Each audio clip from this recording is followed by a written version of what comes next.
इनके स्वरूप हो। जरत रहेला हर पल दिया यौरी धूप हो।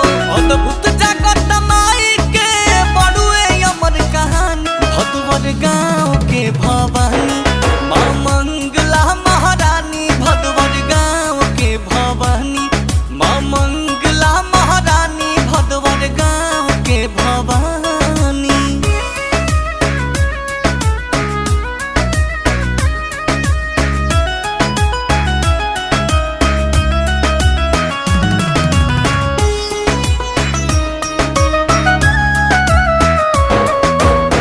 मनसा पूर्ण चिंता हरनी इनका के जग मानेला। भोजपुर कोइलावर में के नाही जानेला।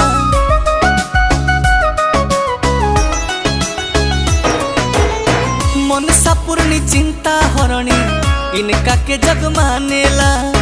भोजपुर कोइलावर में के नाही जानेला। विनय बिहारी अंकित बोले महिमा कितना बखानी। भदवर गाँव के भवानी